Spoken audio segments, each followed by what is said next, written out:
Good morning, everybody, and welcome to episode 14 of the Saturday Morning Tailgate podcast. I am Bryson Carver. That is Arthur Hurst. We are here to be discussing some of the biggest headlines and stories in college football, including the fact, Arthur, we've got a national championship game set between the Miami Hurricanes and the Indiana Hoosiers. How are you feeling this Saturday morning? I'm feeling good, man. You know, watching these last two bowl games, it's like, damn, man, my Buckeyes could have been there. We could have had a little something special going, but nah, in all seriousness, one really great football game between the Miami Hurricanes and the Ole Miss Rebels. And my goodness, 2 years in a row, the Oregon Ducks just get slammed in a bowl game against who could possibly be the national champion. And that's the thing. Let's just go and dive right into last night. So Indiana, first play of the game, pick six going the other way. Kudos to Oregon and Dante Moore for the quick response. But you knew once Fernando Mendoza has it going, there's a long porch of that game. He only has one incompletion. The Hoosiers have it rolling. They end up winning this game 56-22 against the Oregon Ducks. The biggest takeaway from this game, do you think they have more to do with, as you said, Oregon back-to-back years where they get the doors blown off them in their final game? Or do you think Indiana's just better than everybody right now? I think it comes down to just Oregon running into the better football team. Fernando Mendoza is continuing to show why he won the Heisman Trophy this year. 8 touchdowns, only 5 incompletions in this college football playoff. When you're talking about accuracy, when you're talking about timing, when you're talking about just great quarterback play and being able to raid the defenses, add in the fact that he has a really good roster built around him. So they're able to do a lot of things, especially in the air. And that defense, I don't think the defense gets talked about enough because it gets 100%. Overlooked. But that defense, man, D'Angelo Pons, that first play, pick six, it's like, oh, okay. And then you just go on to steamroll them by 34. We as an Ohio State community, stuff like that, we fell victim to them in the Big Ten championship. And I just thought that we left chances for them plenty of times when they were on defense, but they're just continuing to show that, no, our defense is legit. It doesn't matter who we are playing. Our defense is legit. And Kurt Signetti, I talked about it, man. You have to come back next year. Last year can't be a fluke. Last year can't be a fluke season, right? You're a first-year head coach here at IU. IU has been mainly a basketball school the entire time the program has been established. And, man, he just came in with a bunch of transfers from JMU, a few high school kids that he signed, and this program looks like it's here to stay. And I'm a Kurt Signetti believer. I'm an IU believer. And he goes to show that, man, it starts with the coach. It starts with the coach and how hard you coach, how tough you coach, how much you believe in your players, and it trickles down to the rest of the team. I just wish we had that at Ohio State. But, hey, kudos to IU football and what they're doing, man. It's beautiful to watch, and it might be, I don't know what story would be greater than IU winning this year. Yeah, I was talking to my dad last night. Obviously, we're both big Tennessee fans, and so therefore big SEC fans. And I was saying, it's if you told me 2 years ago, hey, the Big Ten is going to be the best conference in college football, I said, yeah, okay, I could probably see that. And someone said, okay, one of these programs is going to be the standard of the college football world. I'd say, oh, it's going to be Ohio State. It's like, no, they're going to be good. They're going to win a natty, but not quite. Michigan, no, not Michigan. Wisconsin, no, not USC, no. Oregon, nope. Indiana. Ladies and gentlemen, the Indiana Hoosiers led by, as you said, Kurt Signetti, who, by the way, if you look at yesterday, I don't want to use this as to take shots at the Indiana players because, as you said, there's some really talented guys in that defense. You mentioned them. Man, they hit you at the point of attack. The speed that they bring to the table is the best that we've seen in college football, and we know who Fernando Mendoza is. But yesterday, the Oregon Ducks, this is according to, I think, Yahoo Sports, Oregon Ducks on their roster, 4- and 5-star recruits on their roster, they have 55. Indiana has 8. So when you consider just elite coaching job, listen, let's not forget, this is a Kurt Signetti at James Madison who elevated that program into an FBS school, right? Yeah. So this is not anything new for him. And I remember last year when he was talking, a lot of smack, and Indiana made their first playoff, and it was like, oh, who's this guy think he is? It's like, yeah, I think he knows what he's doing. He said, Google me. I win everywhere I go. And for a team to go, I forget what coach it was. It might have been an SEC guy that said no one's ever going to go undefeated in the current college football, playoff picture, because you got to win multiple playoff games. If Indiana pulls this off, is this the most dominant run we've seen since Joe Burrow's LSU team? I'm not saying they're better, but is it the best team we've seen since then? Wasn't Clemson after them? Clemson was undefeated before, Joe, because that was Trevor Lawrence and the Clemson team. That was 2018. And then Christian Wilkins too? Christian Wilkins on that team. Yeah, Christian Wilkins, ETN, all those guys. And then LSU was 19. Bama went undefeated in 20, but there wasn't as many games. It was a COVID year. So, I think what we're seeing with Indiana, that's the best college team I've seen since the LSU team.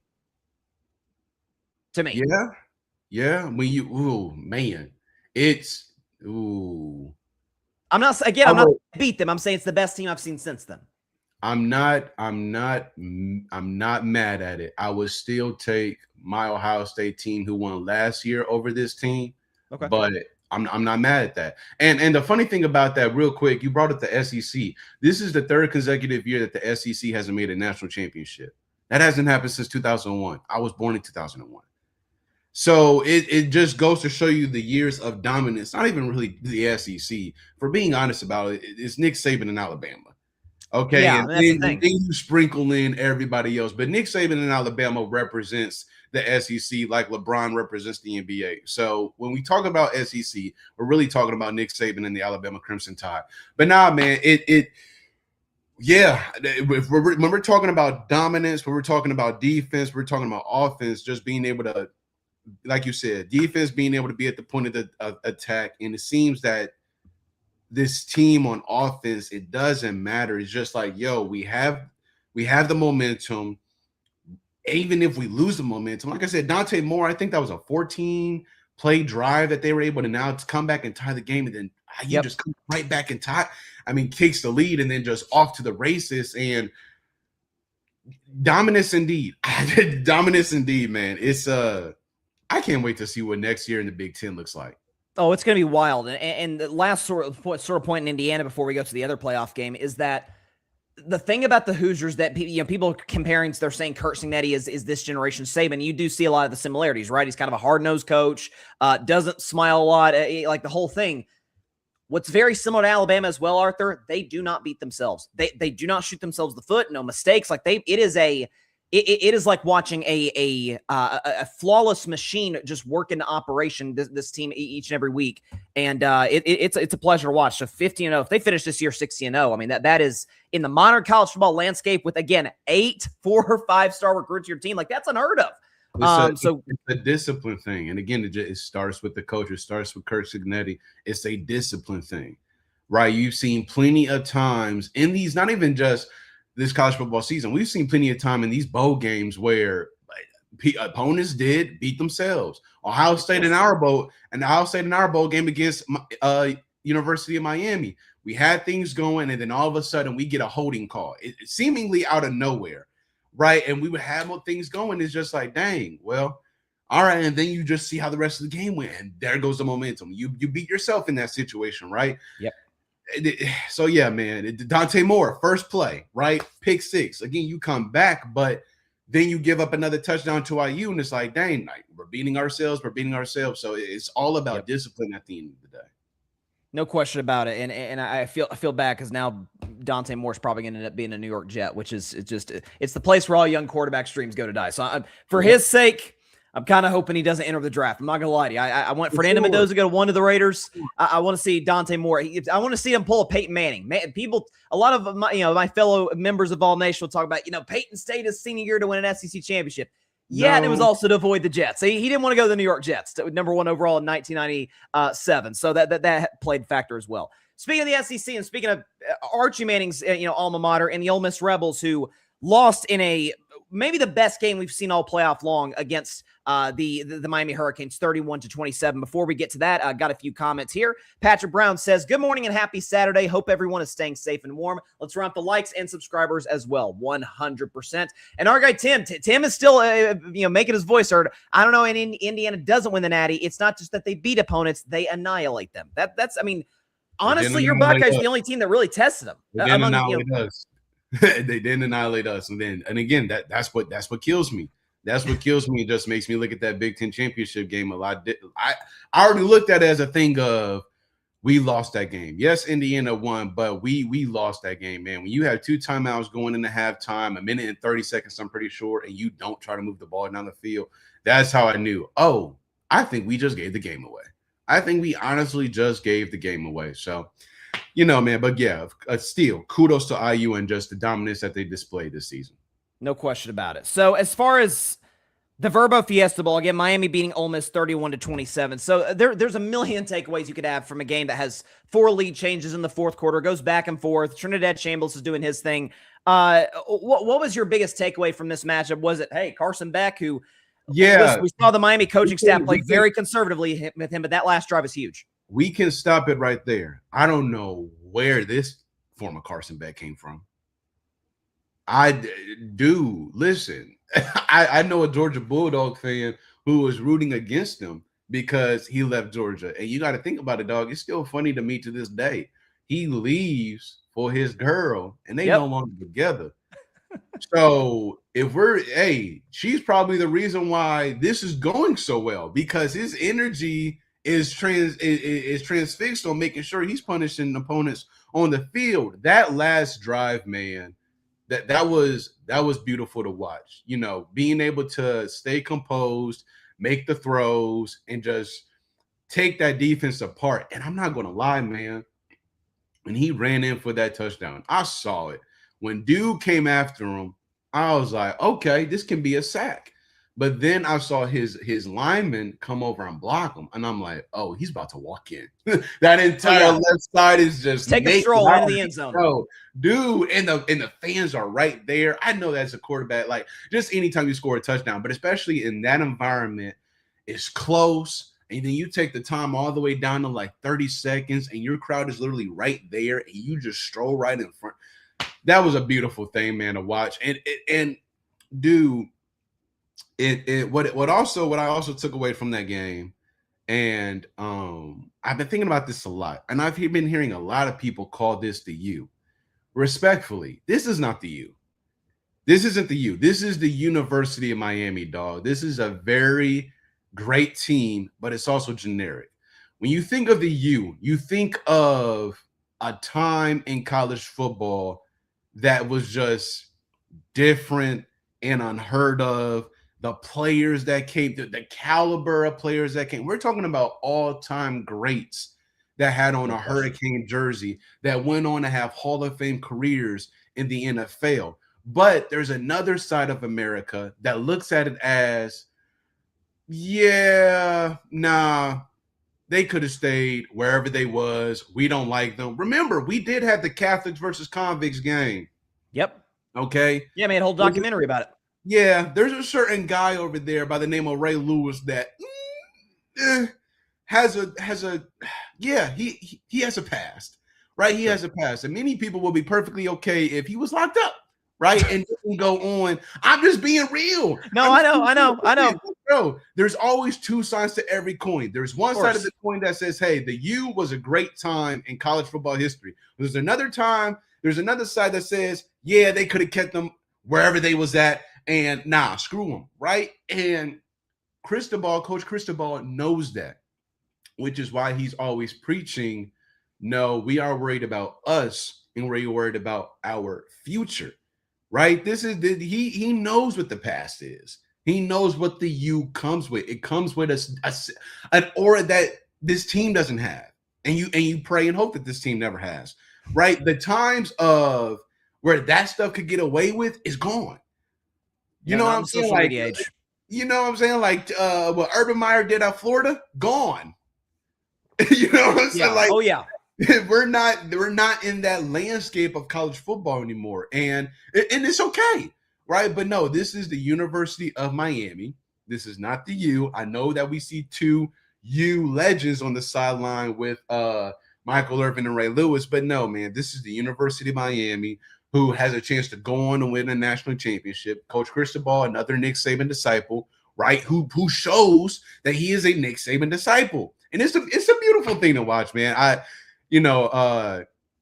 But yeah, just watching that game and Trinidad James, as Barry Grant Jr. called. Yep. Trinidad Chambliss, man. Yeah, I didn't think he was going to get that 6th year. I thought it was a shot in the dark, and I understand why. But man, he's going to have a heck of a NFL career as long as he goes to the right team, as long as they focus on his development. and not him trying to have immediate impact, because we know that's what kills a lot of young QBs who are great in college football and go on to just be mediocre and to damn near bust in the NFL. And I think like that I think he's the type of kid like which he little bit of a project, sit him for a year. He's got a really nice arm, can move well. Listen, and he got a good head on his shoulders. Really, really smart kid. Sees the field really, really well. Mature, composed. Oh my gosh, the last two games. That Hail Mary pass, right? They don't call pass interferences. No, they don't. They never have. But the fact that pass was still on the dot. That's crazy to do. We could have had a highlight game-winning touchdown from Trinidad Chambers and his Ole Miss Rebels. I couldn't believe it, because usually when you see Hail Mary passes, it's a shot in the dark, right? I'm going to just throw it to whoever gets it. But that looked like a well-drawn-up play. He immediately rolls left when he goes out of the pocket. So it's like, okay, he has somebody he actually wants to hit downfield. This isn't a shot in the dark. I have an intended receiver, and the fact that the intended receiver was still even able to make a play through the defender's contact, beautiful. And I'll tell you, man, just this for this Ole Miss team to do what they did. I mean, like, no team in the playoff dealt with more adversity than they. I mean, their coach ditches them right before the playoff starts, and for them to go on this run is, I don't want to make this sound like some participation trophy situation, but this is really, really impressive what they pulled off. It wasn't. And besides my Buckeyes, they were the number one team that I was rooting for. Because, dude, do you know how I think America was. Yeah, do you know how beautiful that would have been? Do you know how beautiful that would have been if they were to forget if they lost? It would have been amazing if they just went. Now we're definitely looking at Lane Kiffin crazy. Do you think Lane Kiffin would have cared, though? No. He would have done the same thing he's been doing all playoffs long, still like try to support them from afar, make it look so cute. Weird. We know what you're doing, dog. We know what you're doing. You're trying to save face and all that stuff. But it speaks volumes when your former players don't even roll with you. At all. Like, none of them are going to LSU. Forget going to LSU when they just call you out on your BS after you leave. There was a player who spoke out and said something about Lane Kiffin after he posted that picture of him and his sons after they won their last bowl game. And dude was like, yeah, nah, man, that we're not rolling with it. That's not cute. I don't like that. Right. And I'm going to call you out on it. I have no problem with that. No. I have absolutely no problem with that, because it's like, nah, dog, like, we were with you. We were with you, and throughout all the drama, throughout all the rumors and stuff like that of you leaving and going elsewhere, we were with you. And it's like, dang, man, to pull that and to try to take coaches and stuff like that, it's like, nah, man, like leave. We don't affiliate with you no more. And again, you're over here saying that, yeah, you had exit meetings and you talked to players and stuff like that, and we call BS out on it and say, no, you didn't. That never happened. You're lying. So no, go over there with that BS. Go to LSU, have your fun, and enjoy it. But yeah, like, not you said it right on the head. Like, America was rooting for them, and America currently is rooting against Lane Kiffin and LSU.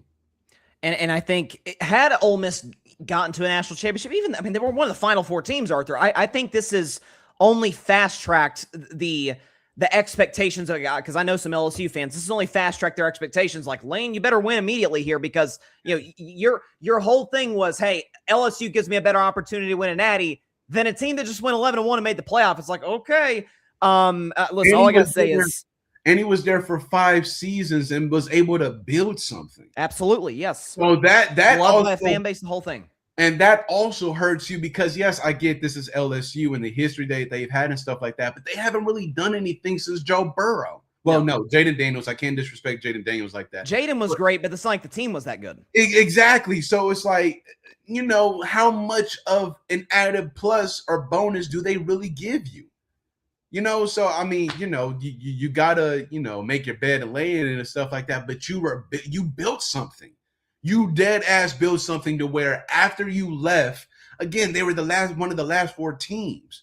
So it's just one of those things to where it's like, dang, man, now you got to start all over and hope that players come to you. And not only that, hope that the players are cool with the decision that you made.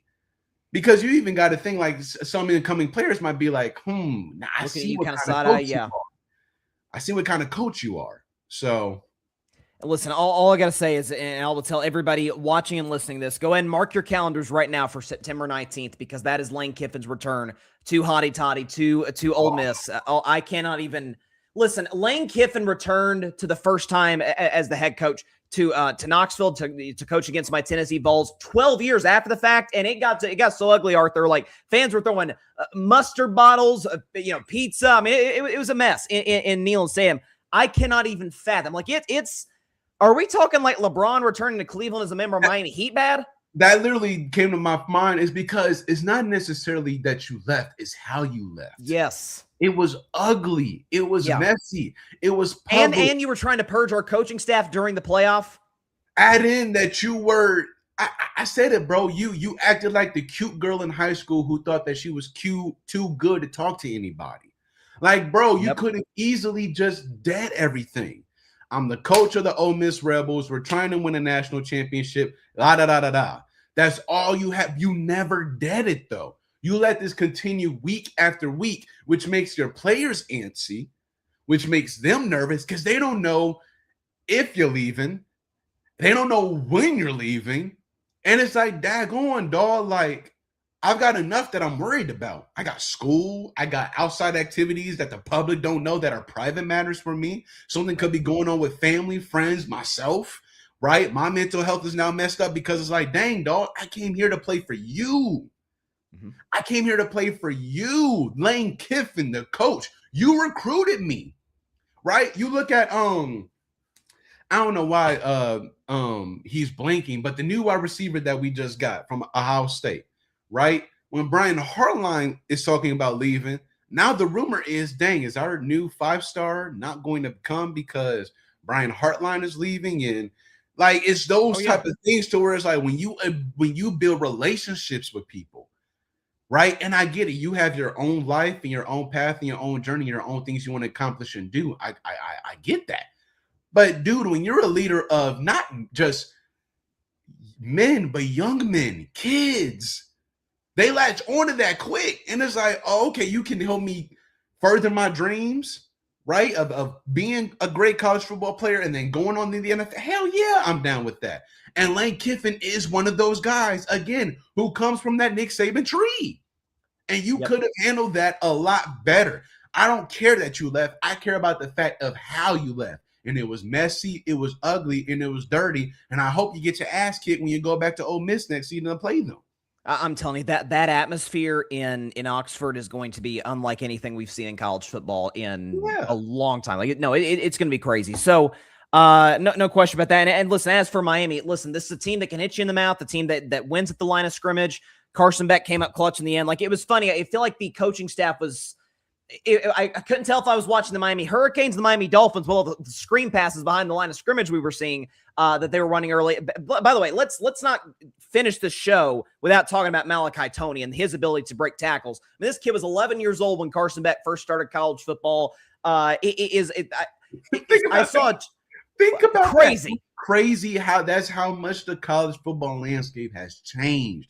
He was 11 years old, and now here you are playing with them in your freshman year. The man is grown, Bryson. He should be in the league right now. He's a grown man out there basically playing with boys. He is. I mean, like him, Diego Pavia, Joey Aguilar, like there's a lot of guys like that. But I saw a tweet, and I just get your thoughts on it, and then we'll move on to the Damon Williams story. But Jeremiah Smith's no question the best receiver in college football going into next season. Is Malachi Toney too? I have no problem with that. I believe so. I mean, honestly. And he's going into his sophomore year. That's the thing. Right? Like and it's crazy because another college football wide receiver that we are not thinking about and talking about, Ryan Williams. But his did. He kind of had a down year this year, yeah. No, I was like, dang, dog, you winning the best receiver of his own team. That was Jeremy Bernard. Jeremiah were the talk of the town. Y'all are on NCAA, 26 cover. We're talking about you two. You two are the two wide receivers everybody is looking at coming into this season. And it didn't roll the way that everybody, including myself, thought it was going to roll. So, yes, Malachi Toney, I believe, after his freshman season, the way he's been able to produce, am I wrong to say he's the Tyreek Hill of college football? He's not as fast as Tyreek, but he's not as fast, but he's fast. Who would be my NFL comp for Malachi Tony? Because he's like you said, he's fast. Good. But like, by the way, the best play he made in the game didn't even count the one-handed catch where he didn't quite get his foot in. But like, he's special, man. I think I'm going to say I think Indiana's going to win the national championship. I can't wait to see what Malachi Tony does in the Natty 2 Mondays for now, and what he does next season. Because dang it, man, it's going to be a strong defensive game because because the QBs look too composed. Whichever QB gets rattled first, that's who loses. Yes, I think it's going to come down to which defense can rattle the other QB first. Well, my money would be on Indiana rattling Carson Beck without question because, like you said, Mendoza has been just cool, calm, collected. Speaking of quarterbacks, speaking of Big Ten quarterbacks, one I guess I was trying to leave the Big Ten for a second, then it's like, no. So Damon Williams Jr., who we had actually talked about at times on the show, like, hey, this is a talented young kid, 19 years old. Maybe he'll be a Heisman candidate next season. Who knows? Has a good season at Washington, 31 touchdowns. He signs a deal to stay with the Huskies for about $2 million. Then he sees, I'm sure, Texas Tech retains their quarterback for $5 million. He's like, hey, I'm better than this guy. I actually want to enter the transfer portal. And Washington's like, no, you signed the dotted line. In fact, his agent left him, and it was actually announced yesterday, yeah, he's going to stay at Washington, which it's like, yeah, you already signed the dotted line. My takeaway on this, Arthur, is we've got, listen, I'm as pro NIL and transfer portal as anybody. The players should have the right to control their own destiny as it relates to their college career. No question about it. With that being said, you couldn't get away with this in the NFL. Like, once you sign the deal signed. And we see coaches get away with this too. This is not just a player thing, is that college football needs a commissioner. I mean, it does. Like, we went from you couldn't make a dime. I mean, remember the Chase Young situation at Ohio State when he got suspended? You went from that to, I mean, it truly is the Wild West. What's your thoughts on the Damon Williams situation? Man, if you were going to hold out and see what the market value of the transfer portal and quarterbacks was going to be, you should have just held out. That's what they do in the NFL. That's what they do in the NBA. Sometimes, man, especially if you know your value, right, and you feel you are worth more, you are going. It's crazy to say this, man, and it's just wild to see in college football. But you're going to hold out. Yep. You're going to be like, nah, I'm gonna continue to, look at the landscape and see how things are going. And that, I forget the player. Who's the player that just verbally committed to Baylor? Oh gosh, I know who you're talking about. I'm forgetting his name, but no, go ahead. But he's still looking at the college landscape. Do you know how crazy? Listen, I understand it's a verbal commit. I get it. I know. But daggone, dog. What are we doing? I don't get it. I'm confused. I'm lost. Like you said, this really is the Wild Wild West because, again, it's a verbal commit. But how are you going to tell a team, forget the team, how are you going to tell the nation this is where you are going? It's the same thing with the D tackle who said that he's going to be committing to us. But he hasn't been on the dotted line yet. He's still looking at Georgia. He's still looking at other schools. And I'm like, dag on, dog. This really is the NFL right now, except for the fact that this doesn't happen in the NFL, though. Yeah, but it's the fact that you guys are still in college. You guys are really getting an NFL experience, as like you said, that doesn't happen in the NFL, but that's also because business is understood. The college football, not even college football, the college athletic landscape has never been a business that's been understood because it's always been a dicey, weird, screwy snake type business to where, yes, even though you as the student athlete are the marquee whatever, you are still the lowest person on the totem pole that we could care about.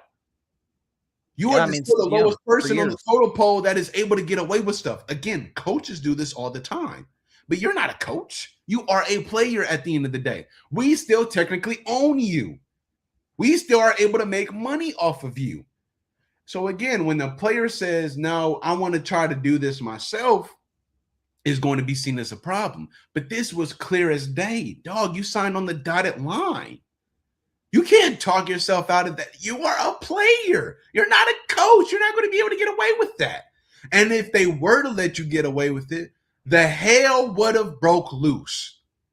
All Oh, hell would have been the broken. dam would have broken in college football, no question. And then it would have been like, yo, like dog, like I saw it when the transfer portal first opened, 4,000 D1 college football players in the transfer portal. Dog, what are we? Listen, I understand we have dreams. I understand we have aspirations. Hang it up, dog. I'm Bryce. I'm being for real. I'm sorry, dog. Listen, the XFL exists. You whatever the heck. It's not XFL, man. These guys are trying to get to the league. Man, listen, I'm sorry, bro. It's not like there's overseas football, associations like there is for basketball. Even in basketball, I look at this and just be like, y'all doing too much. Listen, some of y'all are going to go, and some of y'all are not going to go. You're going to have to figure out, not even figure out. Y'all have to come to the realization of which lane you're in, right? It's the same thing with the college football players. You, at some point in time, have to sit with the realization, I'm not going pro. And I understand you want to. I understand you feel like you need to, especially in some of the situations a lot of these guys come from. But all of you guys are not going to make it.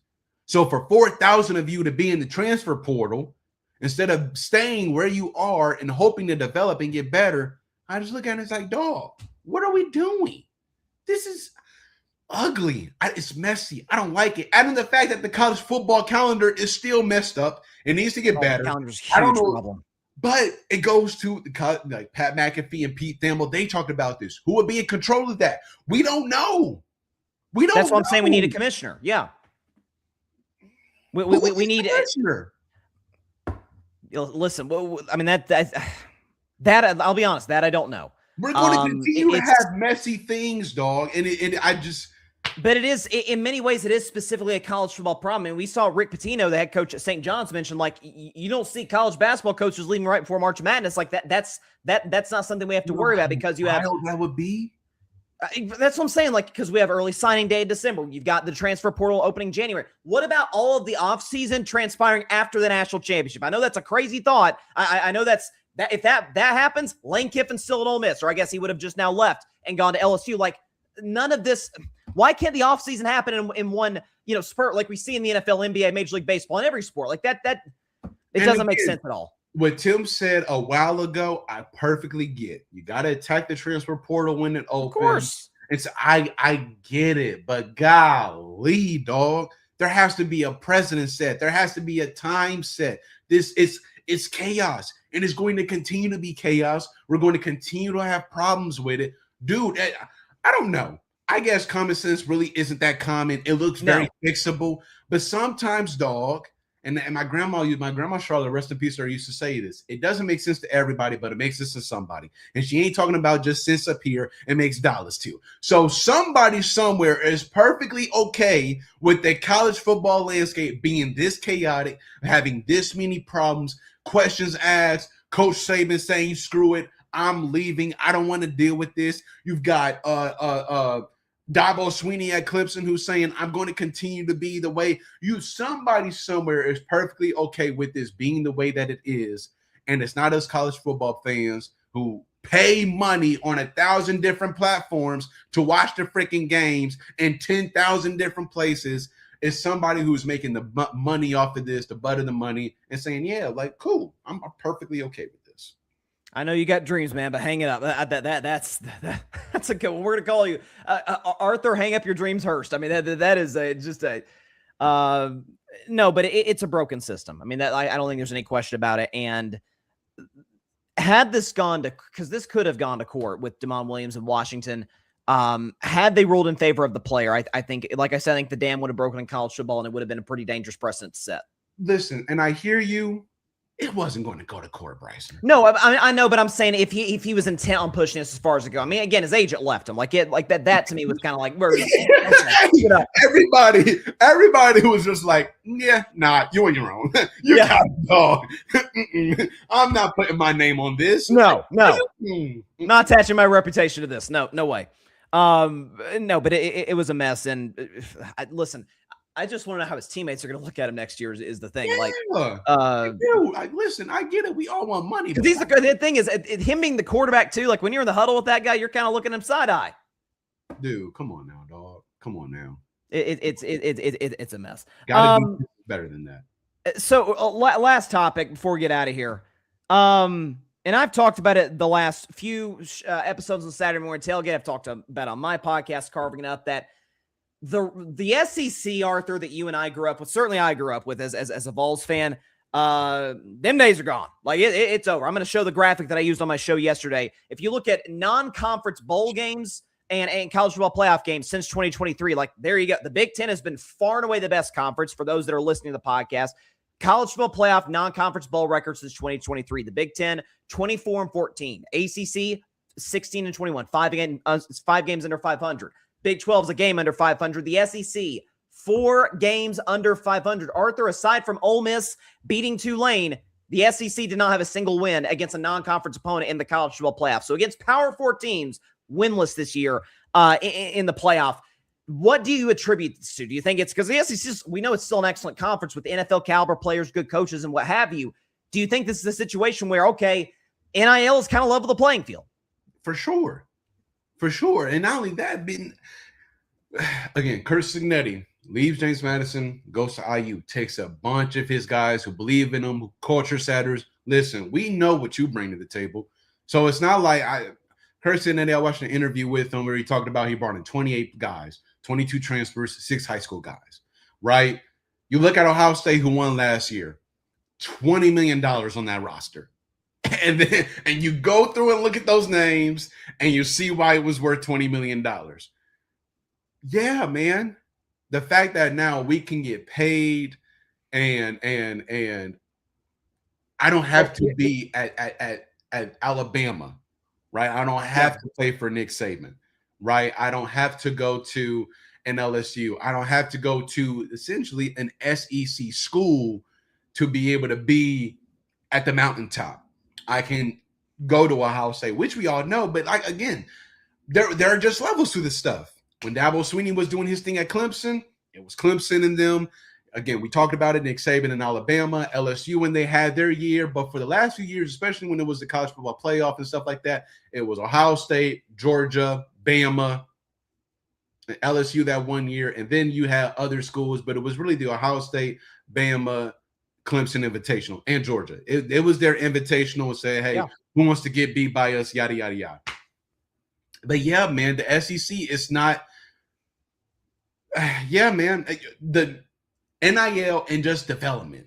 I want to be able to play. That and that's the thing also. It's not even really development. It's guys saying, I want to play.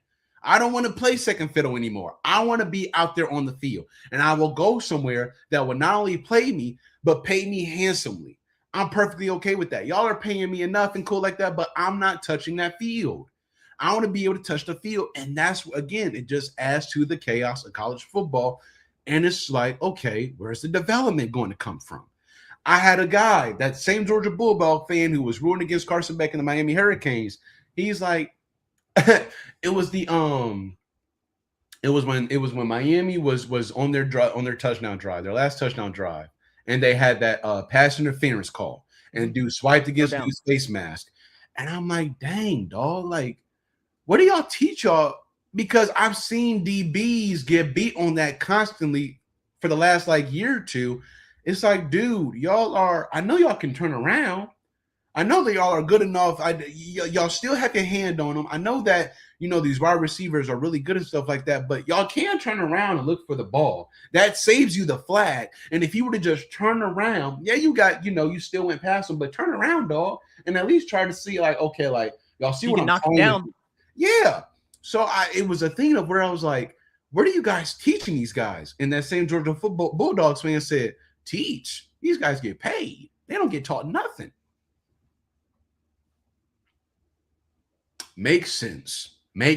And now you see why a guy like my dude, Igbig Nelson, led college football last year in defensive penalties with like 13 or 16 of them. Right? You see why key plays in that game last night, y'all held them. Y'all were doing, the Ole Miss defense was doing very, very well. Right? I'm pretty sure that was a third down. And then it was, yeah. They were midfield. And that's where momentum is flipped. That's where you see like, oh, okay, cool. Like Carson Beck. Now we're getting in a row and things of that nature. They had another third down opportunity that they converted on. It's just like, dang, those are the things that kill you. Those are the things that you have self-inflicted wounds. So yeah, man, SEC it's about development. It's about NIL. It's about the fact that I just want to be able to get on the field and play, because that's essentially what I'm doing football for. I'm not sitting doing football to sit on your bench. I'm here doing football so I can play. Because again, I have dreams. But if you are that same guy who was going to the transfer portal year after year after year, I'm sorry, dog. It's time to hang up the cleats. I'm sorry. It feels like you're describing DJ Uyunglele, the guy that was at Clemson, Florida State, went all over the place. Who I thought was legit, who I thought literally could have been legit. But when you just want to play and now make money and not actually develop your skill set, that gets lost in everything. Again, part of why Coach Saban left. Y'all know who I am? I am the GOAT of this entire thing. I am the reason why we are where we are is because of me. Everybody's bar gets set against mine. Do you know who you talking to? I can get you to the NFL. I can get you paid. Are you willing to be patient and work with me for 3 years? All I'm asking is 3 years of your life, dog. Do you know what you can get in 3 years? All-Americans plus sponsorships. I have Nick Saban tied to my name, dog. What are we? And the thing is, the SEC for years could get away with two things. A, brand recognition, because we know it was the SEC, Ohio State, and Clemson. Like that for about a decade, that those were the preeminent programs. Not only that, let's be honest, Arthur, there was some shady business going on behind the scenes as it relates to pay and play. Ole Miss and Tennessee. Mm-hmm. Yeah. Ole Miss and Tennessee are really the only teams that got caught doing what they were doing. Ole Miss with Hugh Freeze, Tennessee with Jeremy Pruitt. Thank God we did it, because that got us Josh Heupel. But like this has been going on for a while. Like, Saban's the GOAT. You can't tell me Saban was doing all this recruiting for free now. Like, I mean, man. We know you're a little under the table. Like, of course. I break my back for you. You break it back for me. And then we go our separate ways. You know, 100%. But imagine, imagine how. And my fault for interrupting you. But no, go ahead. Now, if somebody just said a long time ago, you know what, it's perfectly okay for players to get paid. Now we're talking about the USC Trojans when they were amazing with Matt Leinart and Reggie Bush and those guys. We're talking about the Cam Newton era. We're talking about the Johnny Manziel era. We're talking about Baker Mayfield. We're talking about Terrell Pryor and Jim Trust and Ohio State not getting in trouble for what they did a decade plus ago. Like, come on, man. If things were just where they were now, we wouldn't have as many problems and chaos and stuff like that. But y'all were just so dead set on, no, you guys cannot get paid. They were getting paid anyway. That's the problem. That's the thing, is we went from over-regulation to no regulation, which somewhere in the middle feels like it'd be the way to go. But it's who the boosters are now, Arthur. There's a reason look how USC recruited. A lot of boosters in Southern California. You look at obviously some of the Texas schools, A&M, at Texas Tech. Obviously you look at some of the Florida schools like Miami, for example. Like, you can't just get away with a used car dealership guy being your number one booster, or you're going to be kind of limited if you're in Tuscaloosa, if you're in Auburn. Like, that's going to be something that is, I don't know if they're going to put a salary cap in college football or what, but it's got to be addressed. IU has Mark Cuban behind them, dog. Yeah. What are we talking about? End of story. Oregon's got Phil Knight. End of story. Billionaires, man. What are we talking about, dude? We have dudes that literally can just throw money, that wipe their ass with money, that are behind these programs. Like, what are we talking about, dude? But yeah, this is where we are, and we could have been here and a more respected, more business-minded, more professional, a long time ago. Because, dude, like, I get it. The legacy, the substance of college football was about the fact that, man, listen, you're hard-nosed. You come into play to this university. You're tough. You're going to bring it. You're disciplined. You're all of these things. But, dude, we're in a new era. These guys want to get paid. Those guys back then wanted to get paid. Oh, yeah. Right? But it's also the thing of they didn't know that down the line, these dudes would be making this much money. Like, bro, a clip that lives rent-free in my head is Brandon Marshall, who we all know that Brandon Marshall was that dude in the NFL, regardless of who his QB was. Brandon Marshall was sitting next to Jeremiah Smith, and they were comparing bank accounts. Brandon Marshall showed Jeremiah his, and then Jeremiah showed Brandon Marshall. And Brandon Marshall was like, holy shit. Because forget how much I was making in the pros compared to what you're making. You're making more than I am, bro. Like, you're 19 years old, yeah. Dude, and you got more money than I got right now. And I was that dude in the NFL. For a decade. He just sunk into his shoulders, dog. He just laughed. I know that had to hurt. Born too early. Yeah. Yeah. All of these guys, Johnny Manziel, Cam Newton, Mike Leinart, Reggie Bush, Tebow, all of these guys born too early because do you know the cash cows they would have been? Johnny Manziel was already a cash cow at Texas A&M. But in this college football landscape. Oh, my gosh.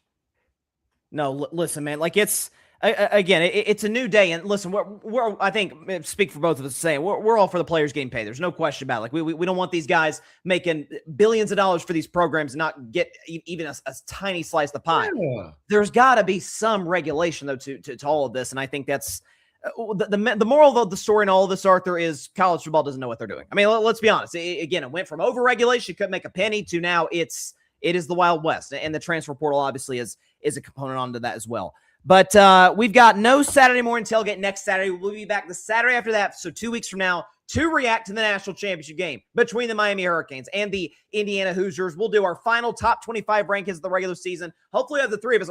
Arthur, it hasn't been you, me, and Tim. It's been a minute. It's been a while. Everybody got lives that thing going on, man. We will be lifing out here. Life is lifing right now. Absolutely, absolutely. So we will be back in a couple of weeks. Appreciate you for stopping by, Arthur. Appreciate everybody for stopping by the show, as always, for chiming in the comment section, for being active. Please like, share, comment, subscribe to the Grid Network. We got some amazing content creators going on over here. Hope everybody has a great weekend. Enjoy some NFL playoffs this weekend. We will see you guys in 2 weeks. Here's to a great end of the college football season in the national championship game. God bless y'all. Peace out.